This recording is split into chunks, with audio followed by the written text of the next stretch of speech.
Wewe ndiye nafakilia, wale wote washangilie. Na na na na na na na. Hey.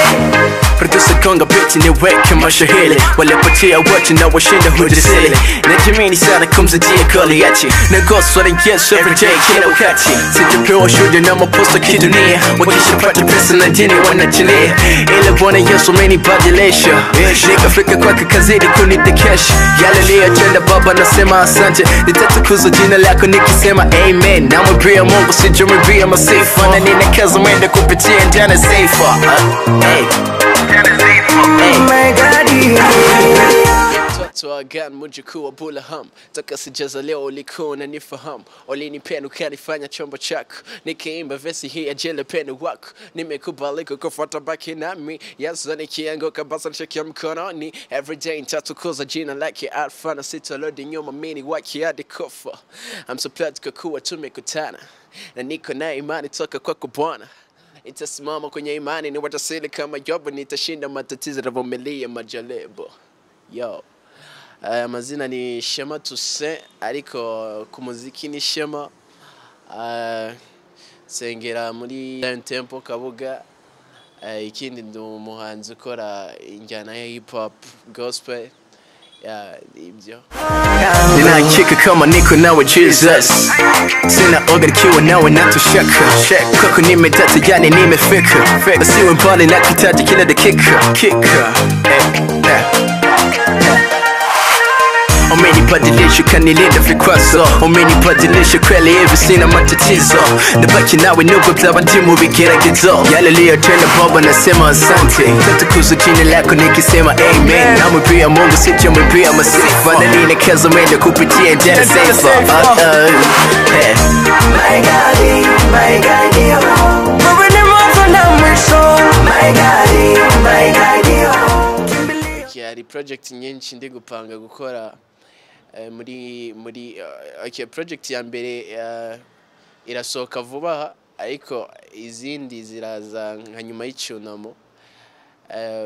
komsa abagende bamenya Shema TOUSSAIN icyambere kuba mu mana biraryoshye nta muntu utabizi ndabwiye nk'abandi bataramenya inzira y'agakiza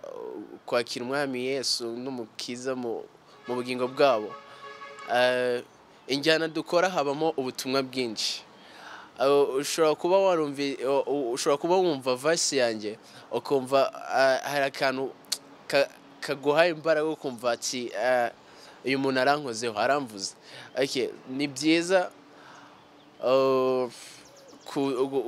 gukora injyana yacu ya hip hop benshi ntibabitahura ariko simara ukuntu bivuga byaba byiza nyene ko bumva cyane message dutanga akaba ariyo bagenda bagenderaho komsa bagende batahura umenichoka kwenye zombie umeniveka kavikika umenipaka kapakika ajili yako nimekoka na sasa mimi ni wako ubutumwa ndanga muri gospel kandi cyiza kiri muri gospel nuko hari imana imwe twamenye ariyo nzira yo kwe n'ubugingo kindi impamvu nshaka gukora gospel cyane kuruta secular nuko ariyo nshobora kubwirizamo benshi kuko injyana dukora tuvuga amagambo menshi mu minota mike ya amasegonda nka 50 nshobora kuvuga amagambo menshi umuntu agakuramo rimwe kandi giza ryamufashije ntangira verse ya mbere niyo iri mu ndirimbo nsha yitwa Agano bizasohokera rimwe na video ndawe ati verse ya kabiri ati Baba Gado ebisanga by'uyu mwasara binkiza ndabizi neza ko afite mu gikiriza yamaye amahoro ebirenge byanjye arabikomeza we ni namba moja sinifuza kugutakeza nikiwa nawe sina oganita shinda usiku na mchana anatulinda maana kukubura simbishaka habe ni sekonda nitakuamini paka mwisho wa dunia I'm so proud kwa kuwa tumekutana na niko na imani toka kwako Bwana nitasimama kwenye imani ni wajasiri kama Yobu nitashinda matatizo na vumilia majaribu pra kuba muri Yesu ikintu byanyunguye ko ikintu numva gituma shikama muri Yesu cyane nuko urebye ubuzima buri hanze abajene bangana nkanje uburyo bangiritse bahora mu nzoga bahora muri abakobwa mu kunywa amatabi urebye ubona nabo baremerewe ubwawe ariko kuba muri Yesu nje numva ndi satisfied nduhutse cyane namashaka kubagira nuko umuntu wa mbere uryoshye kandi umuntu wa mbere uruhura ku isi ni Imana ya ibanga sirindi icyambere nuko wiyumvisha ko ugomba kuva muri ubwo buzima bubi urimo bukuremereye ubuzima wumva ko nta mahoro ufite ugahora wibaza ati uyu munsi ndaza kujya kunywera uyu munsi ndasohokera atari ibyo ikintu cya mbere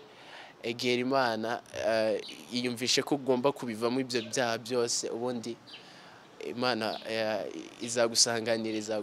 izamusanga nyene imuha amahoro yifuza Omeni cho kwenye zombie umeniveka kavikika umenipaka kapakika ajili yako nimekoka na sasa mimi ni wako my God yo wewe mwanzo na mwisho my God yo kimbilio langu my God yo